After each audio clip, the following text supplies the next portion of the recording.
ये स्थित सोमनाथ मंदिर, और यहाँ पे बहुत सारी भी ऐसा कह सकते हैं कि लघु देवताएं बहुत सारे स्थित हैं, अगल बगल आप देख सकते हैं। इसकी आकृति ना तो हाथ से उठाया, वैसे क्यों क्या होता है कि ऐसे पत्थर को जैसे चैलेंज ही नहीं होता वो उठाने का, तो ऐसा हाथ से नहीं, उन्होंने अपने लिंग से उठाया हुआ है ये, तो ऐसा कहा गया। तो वो भी जय श्री राधे राधे दोस्तों। तो देवभूमि पैदल यात्रा का मेरा आज 22वां दिन, और आज भी मैं माँ जयंती के मंदिर में ही हूँ। अभी मॉर्निंग का समय, बड़ी मुश्किल से आज मौसम थोड़ा सही हुआ है। कल तो पूरे दिन भर बारिश हुई, तो मैं यात्रा अपनी प्रारंभ कर नहीं सका, तो विराम में था मैं यहाँ पे, और महाराज जी की कृपा से 3 दिन से मैं यहीं पे पड़ा हूँ। और आज जाके मैं चलूँगा अब सोमेश्वर को, सोमनाथ मंदिर की ओर दोस्तों। तो आप सभी बने रहें और इस पैदल यात्रा को ज़रा सरल बनाने के लिए अपना सहयोग बनाए रखें, और मिलिए महाराज जी से, जिनकी कृपा से यहाँ पे 3 दिन से पड़ा हूँ मैं। सब कुछ इन्हीं का चल रहा है। और सबसे बेस्ट चीज़ प्यारे साथियों, इतने दुर्गम स्थान में जहाँ पे कोई भी सुविधाएं नहीं है, इतनी सुविधाएं यहाँ पे महाराज जी ने कर रखी हैं, लेकिन उसके बाद भी अगर आप कोई भी चीज़ कर रहे हैं या कुछ भी बना रहे हैं, तो महाराज जी एकदम खुल के रहते हैं। बस आज जो पल लग रहा है, जो पल चल रहा है, उसमें रहो, बाकी हो ही जाता है। और मैया की कृपा से, महाराज जी की कृपा से सब कुछ बढ़िया चल रहा है। अदरवाइज़ ना यहाँ पे पानी है, ना यहाँ पे बिजली है, और ना ही यहाँ पे कोई मार्केट है। मार्केट भी जाएंगे तो कम से कम 1-1.5-2 घंटा तो, मतलब आने जाने का मिला के 2 घंटे से ऊपर ही लगेगा। तो इतना सब होने के बाद भी महाराज जी ने सब कुछ संभाल रखा है, सब कुछ बढ़िया चल रहा है। अब जाके चल पड़ा मैं, और समय 10:15 हो गए हैं। अभी सुबह से तो फर्स्ट क्लास धूप खिली थी, लेकिन क्या पता फिर से बारिश हो जाए, इसलिए चलता हूँ। और परसों तो ये चढ़ाई चढ़ी थी वही 2 किलोमीटर, आज डाउन है सीधे नीचे तक। और उसके बाद जाता हूँ शिवालय सोमनाथ। वो रहा टॉप में माँ जयंती का दरबार, माता जयंती का दरबार। प्यारे साथियों, 2 रास्ते हैं इसमें, एक तो उधर है और एक इधर है। रास्ते बहुत जल्दी भूल जाता हूँ मैं, इसलिए मैंने टाइम से एक रास्ता पकड़ दिया। ये सीधे मुझे नीचे बागेश्वर वाली रोड में सोमेश्वर के पास छोड़ देगा। तो लाइट तो है नहीं यहाँ पे, सारा कुछ बैटरी से ही हो रहा है। फ़ोन चार्ज भी और उजाले के लिए भी सब कुछ, सब बैटरी से ही होता है। तो कल तो बारिश ही थी दिन भर, परसों भी बारिश थी, तो बैटरी चार्ज हो नहीं पाती, तो चार्ज भी नहीं होता। लेकिन कल शाम को क्या हुआ था कि यहाँ बाघ घूम रहा था पूरी, मतलब वो इधर साफ साफ दिखाई दे रहा था मंदिर से नीचे। वहाँ पे मैं खड़ा था मंदिर के साइड में, तो वो दिखाई दे रहा था। और परसों भगत लोग आए थे यहाँ पे, वो सुबह सुबह निकले इसी रास्ते से, मतलब सुबह 6:30-7 बजे समथिंग, तो वो कहीं रास्ते में मिला बाघ। तो शेरावाली की सवारी दोस्तों यहाँ घूमती रहती है अगल बगल। जिस पहाड़ी में जयंती माता का मंदिर है ना प्यारे साथियों, इसमें कोई भी गांव घर नहीं है, सिर्फ 2-3 रास्ते हैं, बस हो गया। 2-3 रास्ते भी कहाँ हैं, 2 रास्ते हैं बस, हो गया। उसके अलावा पूरी खाई है, मतलब वहाँ से कोई रास्ते ही नहीं है।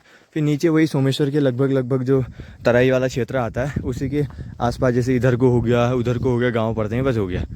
और यहाँ इस बीच में है सोमेश्वर की तहसील, ये पेड़ों के बीच दिख रही है वहाँ पे यहाँ से पूरा ये तराई वाला ही घाटी का एरिया ही है। यहाँ से मतलब जहाँ कोसी नदी बह रही है ना, उसके आसपास आसपास पूरा घाटी का इलाका है ये।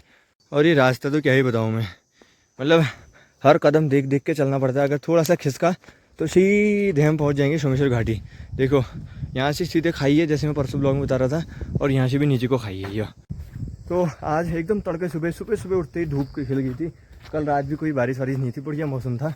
और अभी क्या है कि जो भी मैं आपको आधा संसार दिखा रहा था ना, वो सारे चारों तरफ पूरा कोहरा हो गया है। तो क्या पता फिर से ये बरस जाए, बरखा रहने का कोई भरोसा नहीं है। बरसात के दिन चल रहे हैं, कभी भी बरस सकता है, तो इसलिए फटाफट चलना पड़ेगा, नहीं तो यहीं खनिया देगा तो हो गया, फिर अधबट्टा लटकिया रह जाऊँगा मैं।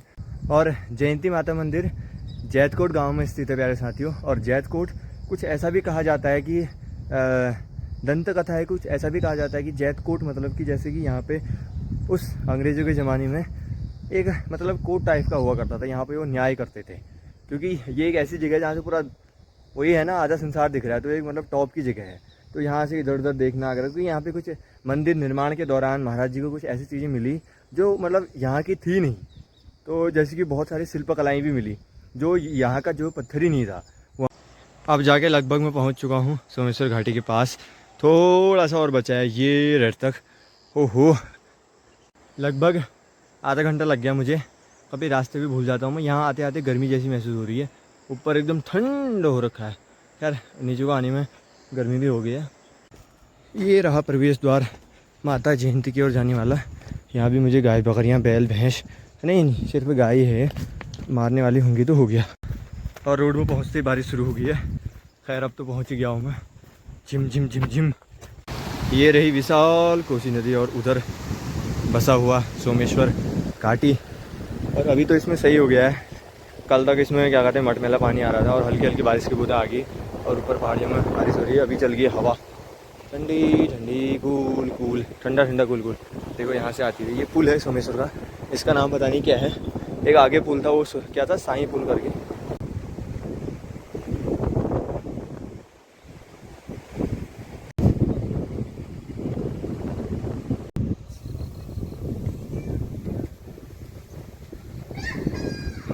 यहाँ से ये वाला रूट पुल क्रॉस होकर सीधे बागेश्वर की ओर चला जाता है, मतलब ये डायरेक्ट बागेश्वर जाता है और आगे चौराहे से वो कौसानी गरुड़ होते हुए निकलता है। समय शाम का लगभग 3 बज चुके हैं और बारिश होने के बाद तो मैं कहाँ पे रुका था वो मैं आपको बताऊंगा, उसकी भी बहुत लंबी स्टोरी है। लेकिन अभी मैं आ चुका हूँ सोमनाथ मंदिर में, जो कि दोस्तों कोसी नदी और साई नदी के बीच मध्य में है, सोमेश्वर घाटी के बीच, जैसा मेरे पीछे देख पा रहे हैं।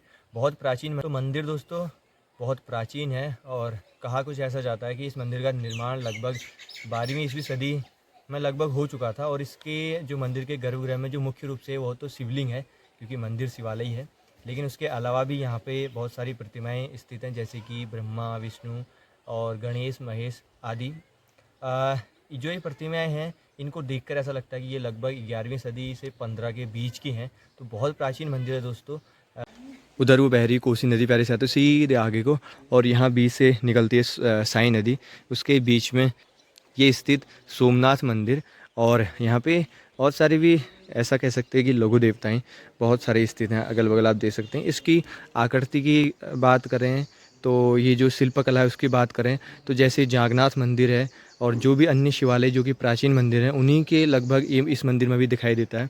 जो आप मंदिर गौर से देखेंगे तो इनकी जो शिल्पकला है वो उसी प्रकार की है जैसे अन्य शिवालय में जो भी प्राचीन मंदिर हैं। जैसे कि मुख्य रूप से जैसे कि मैं जागन्नाथ की जागेश्वर की बात कर सकता हूँ, जो कि मैं खुद देख के आया हूँ।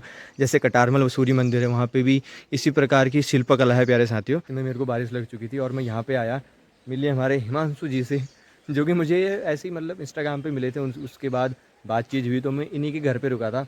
आज तो मैं यहीं पे हूँ, मैं भी कल पे यहीं रहूँगा क्योंकि कल मुझे एक बहुत प्यारी सी लोकेशन पे जाना है। तो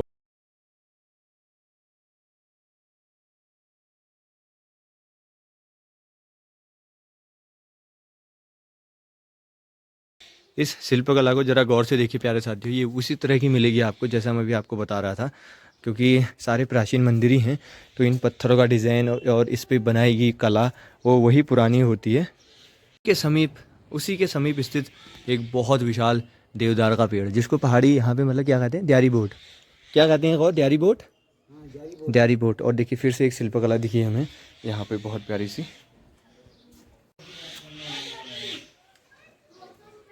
मंदिर प्रांगण में आपको सभी प्रभुओं का एक समूह दिखाई देगा, जिसमें कि 2 शिवलिंग देखिए जिनका मुंह अपोजिट है, एक यहाँ को है एक वहाँ को है। देखिए एक विचित्र चीज़, और ये सारा मंदिर समूह बनाया गया है एक ही जगह पे।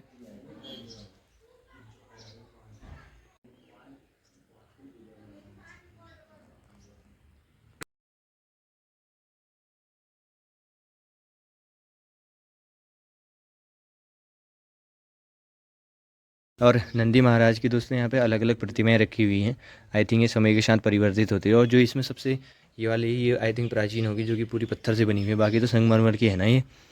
तो ये सबसे पुरानी होगी और ये पत्थर की बनी हुई है, पत्थर को काट के बना गया है। हाँ तभी तो अलग अलग है ना, ये चढ़ाते रहते होंगे, लेकिन ये होगी सबसे पुरानी क्योंकि पूरा पत्थर का कटा हुआ है। बाकी तो संगमरमर है, वो तो ठीक है, नॉर्मल सी बात है ना। पहले ये होगा फिर वो होगा फिर वो होगा फिर वो होगा छोटे से बड़े की हो, लेकिन ये एक अद्भुत चीज़ है।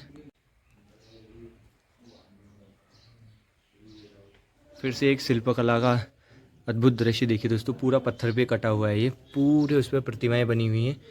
उसी की तरह एक यहाँ पे बना हुआ है, एक यहाँ पे बना हुआ है और एक यहाँ पे बना हुआ है। इसमें एक इंसान की बनाई गई है ना, ये कुछ बनाया तो गया है। ये देखो सर, यहाँ पे पूरा ये पैर बनाए गए हैं, उसके हाथ में कुछ पकड़ा हुआ भी बनाया हुआ है। आई थिंक नृत्य करते हुए है ये। किसी के ऊपर है वो, देखो जानवर, हाँ नीचे कुछ जानवर भी है। तो इस प्रकार की प्रतिमाएं, इनका क्या रहस्य था ये तो अच्छे से नहीं पता। और फिर से एक प्रतिमा देखिए, ये भी पत्थर पे ही बनी हुई है, शिल्पकला पे हुई। और यहाँ पे विष्णु जी और देखिए बाकी अन्य देवताएं और उनके ब्रह्मा का और उसी पास में यहाँ पे गुलजू का मंदिर भी स्थित है। चलो गुलजू के दर्शन भी कराते हैं। ये रहा गुलजू का मंदिर, ये देखिए कैसे पत्थर है यहाँ पे, बाप रे ये कैसे बने हुए हैं, ये गोल मटोल। ये रहा गोलजी का मंदिर, जय गोलजी प्रभु भगवान। और इसी मंदिर समीप जो ये 3 पत्थर हैं, इनमें से कौन सा पत्थर हुआ फिर वो नहीं पता। हाँ चलो, इनमें से एक पत्थर यहाँ पे मतलब लोगों से बात करने के बाद पता, वो एक दूसरा पत्थर जो मिल नहीं रहा है वो भी हाँ एक पत्थर और था जो भी था, इन चारों में से एक पत्थर पता नहीं कहाँ, एक वहाँ पे भी गिरा हुआ है, जो भी है इन पत्थरों में से एक पत्थर ऐसा था। तो यहाँ पे एक मतलब ऐसा कह सकते कोई सिद्ध पुरुष या कोई बाबा जी थे बहुत पहले, जब हमारे हिमांशु बहुत छोटे थे, इन्होंने भी देखा हुआ है, मतलब पूरा याद नहीं हुआ, तो उन्होंने इसको ना तो हाथ से उठाया, वैसे क्यों क्या होता है कि ऐसे पत्थर को जैसे चैलेंज नहीं होता वो उठाने का, तो ऐसा हाथ से नहीं, उन्होंने अपने लिंग से उठाया हुआ है ये। तो ऐसा कहा गया, तो वो भी सिद्ध पुरुष ही होंगे, उन्होंने सिद्ध साधना की होगी तभी जाके ऐसा हुआ होगा। और ये पेड़ है पूरा देवदार का, और इसका जो मतलब इसकी जो ऊंचाई है वो अभी इतनी है सिर्फ, देखिए वहाँ से ये टूटा हुआ है।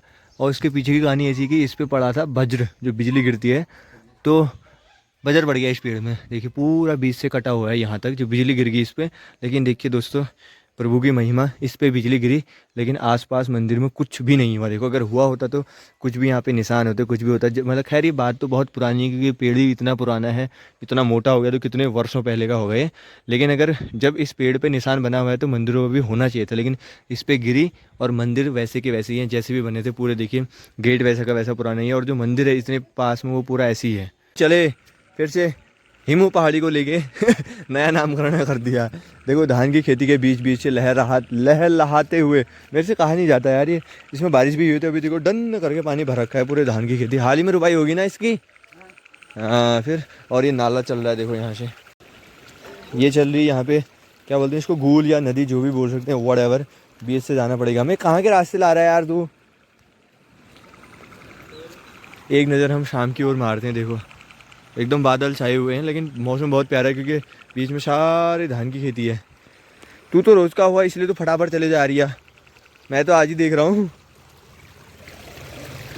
और भ्रमण करते करते हम यहाँ फिर से पहुँच गए, और इस नदी का पानी सुबह तो तब भी इसमें कम था, अभी फिर से बड़ा हुआ है कोसी नदी का पानी। अभी पत्थर छोटे छोटे दिख रहे हैं ना, पहले तब भी सुबह तो पूरे दिख रहे थे ये। सुबह मेरे को यहीं से बारिश लगी थी।